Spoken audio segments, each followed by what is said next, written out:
Hi guys, welcome back to my channel. তো আজকে এই ভিডিওটা একটা কারণে আমি বানাচ্ছি। এই ভিডিওটা সেন্সিটিভও হতে পারে। তো আর বেসিক্যালি ফেমিনিস্টদের বা কোনো ফিমেল কোনো পার্সন বা কোনো সিনিয়র ফিমেলদের আমি ডিসরেসপেক্ট করতে চাই না। তো আগে থেকে আমি তাদের সরি বলে ফেলছি, কারণ এই ভিডিওতে কিছু কিছু কথা আমি বলবো যেগুলো হয়তো তাদের ভালো না লাগতে পারে। বাট আজকের টপিকটা যেটা হবে সেটা regarding female minds and all. তো তাই জন্য আমি বলবো যে আগে থেকেই সরি আমার কথাগুলো বাজে লেগে থাকলে, যেটা লাগতে চলেছে। ওকে, তো যেটা আমি বলতে চাই, আজকে আমি ইউটিউবে মানে এমনি সার্ভ করছিলাম, তো একটা ব্লগার যার নাম আমি নেব না, বলতে পারো যে in India, she is from India. তো সে ব্লগ করছিল, সে বলছিল যে boys, why you are attract to my particularly a female by her boobs and hips and all. তো সেও একটা সাধারণ মানুষ, সে বলছিল যে সেও একটা সাধারণ মানুষ, তার এবার ঠাকুর তাকে ওরম করে বানিয়েছে, তাহলে তোমরা কেন অ্যাট্রাক্ট হচ্ছ? যখনই তুমি তার দিকে তাকাও শুধু ওই সব জিনিসের দিকেই কেন তাকাও? তো সিস্টার অ্যান্ড অল ফিমেলস, আমি এইটুকু বলতে চাই, এটা একটা জৈব রাসায়ন, মানে ইন দ্য ফিজিক্যাল ফর্মেট, এটা বায়োলজি। তো দেখো, একটা ছেলেকে আর একটা মেয়েকে ঠাকুর এমনভাবে বানিয়েছে যে একটা ছেলে একটা মেয়ের প্রতি আকৃষ্ট হবে, আর একটা মেয়ে একটা ছেলের প্রতি আকৃষ্ট হবে।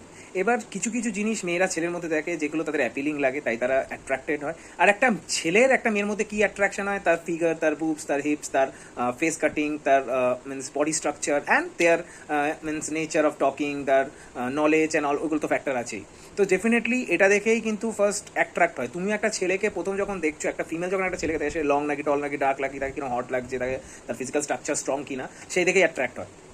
সে কি তার মনের ভিতরে তখন ঢুকে দেখে যে সে কীরকম। আর একটা মেলও সেরকম, যে তার মানে যার ফিজিক্যালি স্ট্রাকচার গুড, একটা মেয়ের তার যার ভালো একটু গুড শেপ মানে বডি আছে, যার ফিজিক্যালি স্ট্রাকচার একটু গুড, যার যে জিনিসগুলো দেখা দরকার সেই জিনিসগুলো দেখে যে সেগুলো ভালো কিনা, কারণ ইটস অ্যাপিলিং। তো তারপরেই সে অ্যাট্রাক্ট হয়। তো এটা কমন জিনিস। তো একটা মেয়ে হট করে এসে বলছে যে দুটো মানুষ সমান, মানে একটা মেয়ে ছেলে সমান, তাদের মধ্যেও কিছু আছে, শুধু দুটো মাংসপিণ্ড আছে, তার জন্য তুমি ওর দিকে কেন ওরমভাবে তাকাও? তারও তো রাইটস আছে। আরে ভাই, এটা human nature, it is biology. ওইগুলো দেখলে আমাদের অ্যাট্রাকশন হয়, তাই জন্যই তো মানে কি বলবো, নেক্সট জেনারেশন আসে। যদি তোমাকে দেখে আমার অ্যাট্রাকশনই না হয়, কিছু না দেখে, তোমার পার্টিকুলার ফিগার বা কিছু না দেখে যদি আমার অ্যাট্রাকশন না হয়, তাহলে তো কখনো ইন্টারকোর্স হবে না, কখনো মেটিং হবে না। তাহলে কি করে নতুন প্রজন্ম আসবে? কমন সেন্সটা ইউজ করো ভাই। বোনেরা, তোমাদের বলছি, তোমরা ফেমিনিস্ট, জানি তোমাদের অনেক কিছু ব্যাপার আছে, আমরা তোমাদের সাপোর্টও করি, রেসপেক্টও করি, বাট এমন কিছু বলো না যেগুলো মানা যায় না। মানে তোমাকে এটাও বুঝতে হবে যে ভাই, একটা বায়োলজি বলে জিনিস আছে, তুমি সেটাকেই মান্যতা করে সেটা ফেমিনিস্টে ঢুকিয়ে দিচ্ছ, তার কোনো মানে আছে? ভগবান আমাদের বানিয়েছে এরকমভাবে যে একটা মেয়ের এই কিছু কিছু জিনিস দেখে আমরা আকৃষ্ট হবে, একটা ছেলেকে দেখে কিছু কিছু জিনিস দেখে একটা মেয়ে আকৃষ্ট হবে, তাতেই তার মানে একটা ইন্টারকোর্স বা মানে প্রজনন ক্রিয়া শুরু হবে। আকৃষ্টতাই না থাকলে তাহলে কি করে হবে? হ্যাঁ, এবার তুমি বলতে পারো যে যে রেপ কেসগুলো হয়, এগুলো হয়, এগুলো দিস ইজ আনাদার সিচুয়েশন। সেগুলো তারা জঙ্গলি মানুষ, তাদের মেন্টালিটি খুবই আলাদা। আর তাদের মেন্টালিটি মানে কি বলতো, মানে খুবই অর্থোডক্স টাইপের, বা এমন কিছু যেগুলো আমরা বোঝাতে পারি না, এক্সেপশনাল। কিন্তু তার মানে এই না সব মানুষই সমান। Definitely we are respect moment, কিন্তু একটা মোমেন্ট যদি অ্যাপিল করে তাহলে আমরা অ্যাপিলিং হবো, মানে তাদের থেকে অ্যাপিল হবো।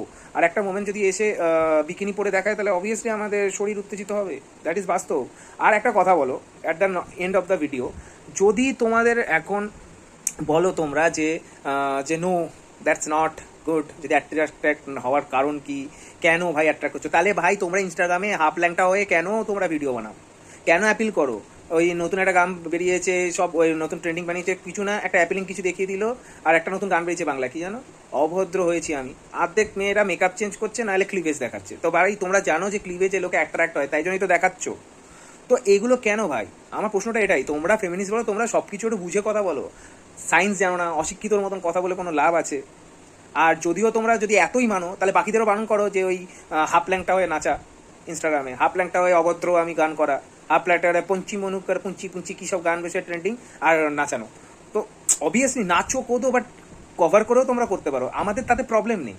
কভার হলেও আমাদের একটা মেয়েকে অ্যাট্রাক্ট লাগে, কভার না হলেও একটা মেয়েকে অ্যাট্রাক্টেড লাগে, সরি ফর প্রোনাউন্সিয়েশন। তো যদি আমাদের দুটোতেই অ্যাট্রাক্ট লাগে, কেন অ্যাট্রাক্ট লাগছে? তার ফিগারে তো অ্যাপিল আছে ভাই, তাই জন্য অ্যাট্রাক্ট হয়। তো আমি কি সেটা মানতে খারিজ করছি না, বাট তার মানে এই না যে আমরা হাওয়াস কা পূজারি বা কিছু। ভগবান আমাদের রাসায়নটা ওরমভাবে বানিয়েছে, কেমিস্ট্রিটা ওরকম, ফিজিক্সটাই ওরকম, বায়োলজি ওরকম।